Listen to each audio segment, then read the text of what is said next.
Bonjour à tous. Le thème d'aujourd'hui, c'est comment débloquer le chakra du cœur. Et oui, parfois, un nettoyage énergétique s'impose. Il faut savoir conserver une énergie pure. Et ça, croyez-moi, ça demande du travail.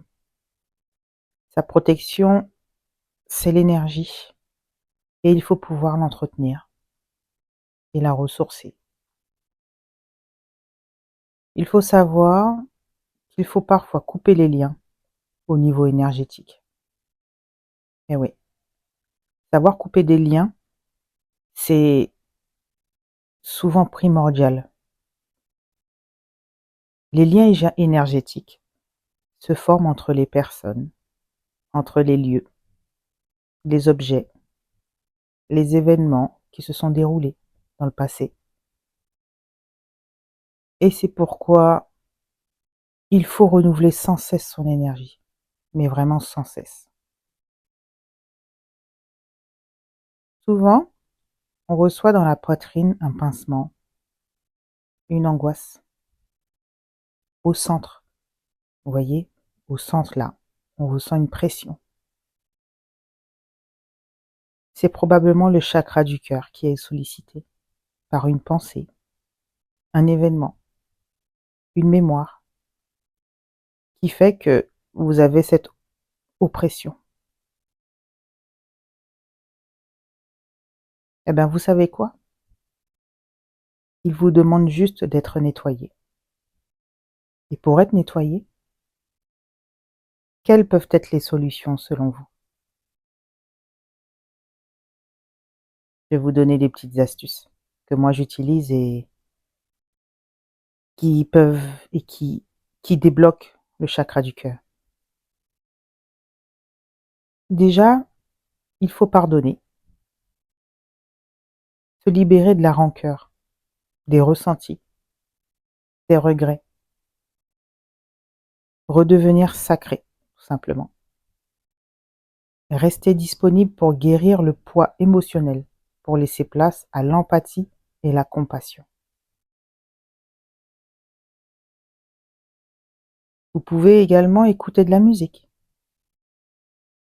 En écoutant de la musique qui vous fait vibrer et qui vous touche, cela déclenche des émotions qui vont ouvrir votre chakra du cœur et le renforcer.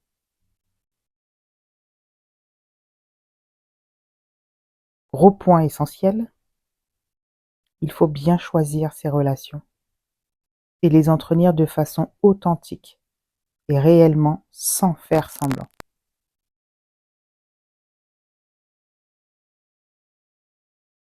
La méditation et le yoga, ou alors l'un des deux,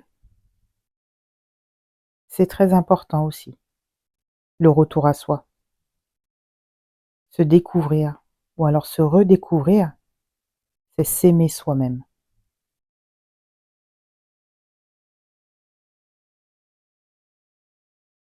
Il y a aussi s'envelopper de la couleur verte.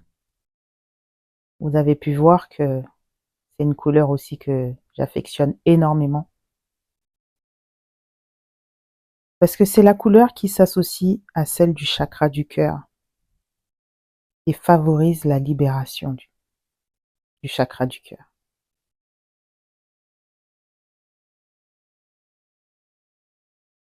Il y a aussi les pierres énergétiques.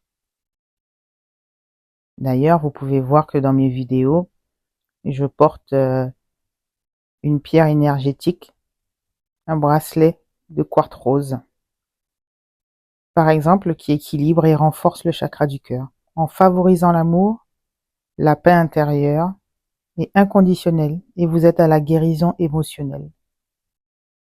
J'ai ce bracelet, souvent avec moi. J'en ai un autre aussi, qui a des pierres de lave les, et je crois que c'est les pierres du tigre, excusez-moi. Celui-là, je le mets quand vraiment je veux carburer, travailler, rester focus sur un objectif. Elle m'aide beaucoup, beaucoup, beaucoup. Donc, choisissez bien la pierre qui vous convient. Souvent aussi, il y a des pierres qu'il ne faut pas associer. Mais pour ça, sur internet, vous pouvez taper, pierre énergétique et vous trouverez, ce n'est pas du tout mon domaine, mais vous trouverez les significations, les pierres à ne pas associer, les pierres qui vous font du bien, les pierres qui vous boostent, les pierres qui ouvrent le chakra du cœur. C'est comment les nettoyer, comment les recharger. Ce n'est pas ma spécialité, mais je peux vous conseiller d'aller sur des sites internet spécialisés qui vous expliquera tout ça. Et c'est vraiment des pierres bénéfiques et je suis heureuse de vous partager un peu mon expérience par rapport à ça. Donc je vais vous dire, prenez soin de vous et une bonne journée ou une bonne soirée, ça dépend à quelle heure vous écoutez mon podcast. À bientôt!